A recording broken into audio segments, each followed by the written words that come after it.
very few people ever to be in the police service who never became a DSP, Deputy Subtenant of Police, before becoming a subtenant. So that is for the record. And what it means is that when I became a subtenant, most of the senior people around, including my own big brother George, was an ASP. So from there, I became chief subtenant after 6 years of being a subtenant. And after that, and my chief subtenant was on 1st of February 2003. That is from 1997, after 6 years or thereabout, I became a chief subtenant. And from there, roughly another 4 years, I became Assistant Commissioner of Police. And another 4 years, I became Deputy Commissioner of Police.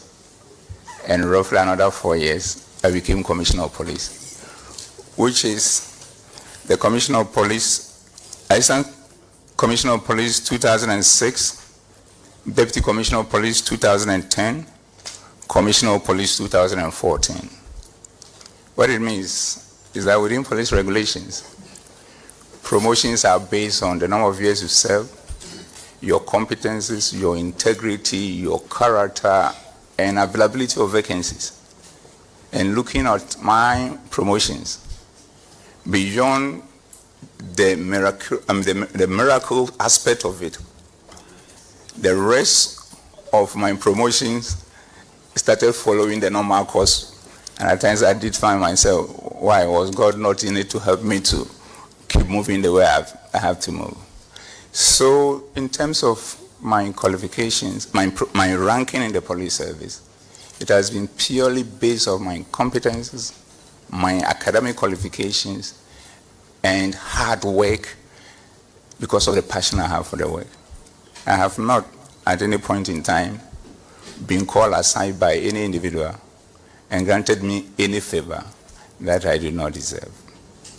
Honorable Chair, in terms of positions I've held, I have been across virtually every command within the service. And at a point, because of my commitment to work, I was handling multiple schedules at the National Headquarters. Because if you give me a work, you just have to consider it done. Because that is me. I get things done, and I work around teams to get them done on the basis of Genesis 1:26, where I know God himself said, let us create, indicating that God being the originator of teamwork, you cannot do anything and function without teamwork. And that has been my style. So in all this,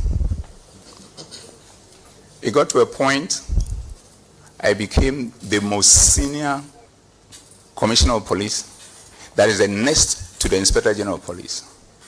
And when that Inspector General of Police retired, His Excellency, the President of the Republic, Nana Addo Dankwa Akufo-Addo, found me worthy to take that position and work together with my colleagues, together with all the other security agencies, to ensure peace, security, law, and order in this country of ours. So it is on this note that anytime I have the opportunity, I do say to Mr. President that forever, myself, my family, especially my wife and children, and my extended families which are dotted across the country, will be forever grateful to him for finding me worthy to occupy the position and working in concert with my colleagues in order to prosecute the agenda of the police in line with our constitutional mandate.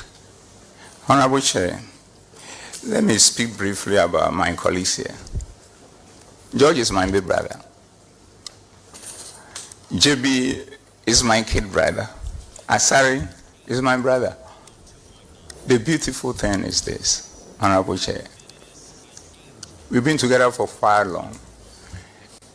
And my brother George, you know, his wife, since I joined the police today, I call her my mom. And that will never change. And JB, my brother, my kid brother, when I became the Inspector General of Police, I call you and offer you the position of Director Cybercrime. My brother Asari has already gone through a whole process at various places. And by the time I came, he was still at the position of where he is today.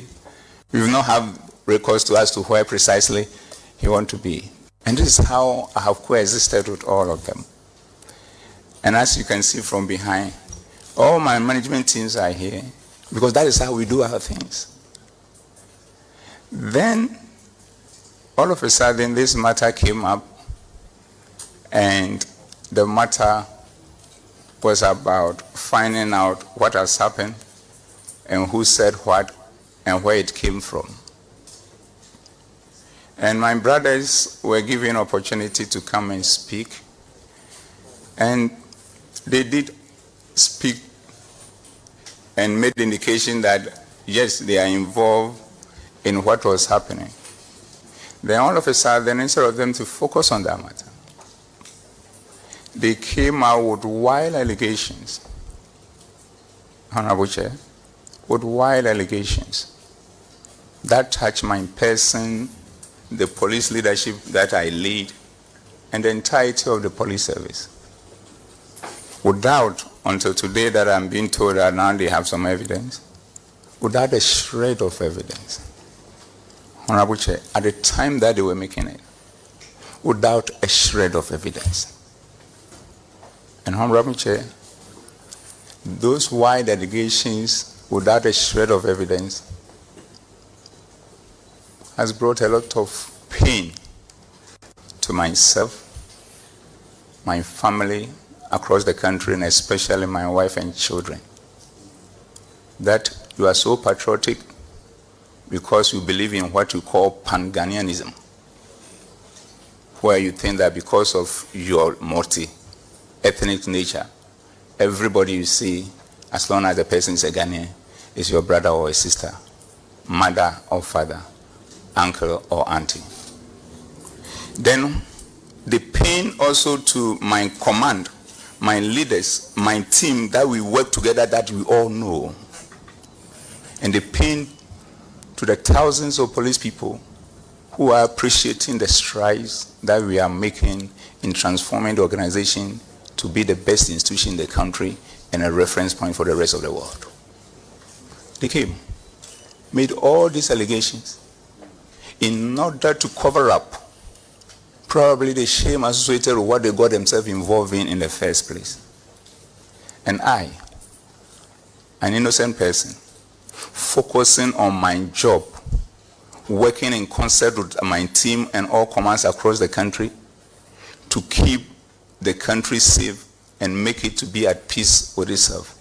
I've been asked to come and answer to these allegations, which are wide, baseless. And I feel in my spirit that this is just not fair.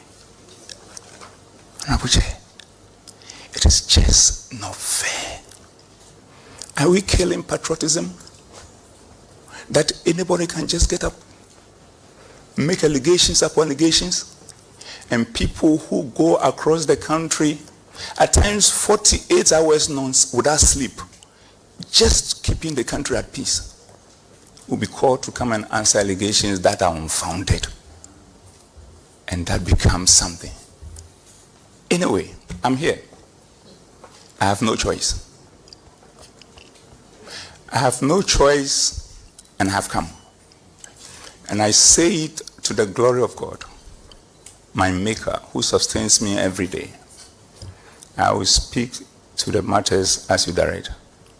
And I'm doing this because of the respect I have for myself, for my family, especially my children and wife, for the office that I occupy, for my brothers and sisters who are sitting behind me, that we are pull ourselves together in an unprecedented manner in a teamwork to get these things done for this country, and for the respect I have for institutions of state, including the parliament that we are here today.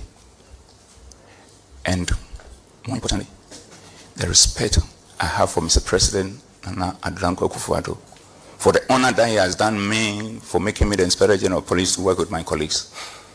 And equally more importantly, for the respect I have for the good people of this country. So, Honorable Chair, I am here being asked to answer to why allegations unsubstantiated by my brothers in order to cover up their shame. I am ready. I thank you.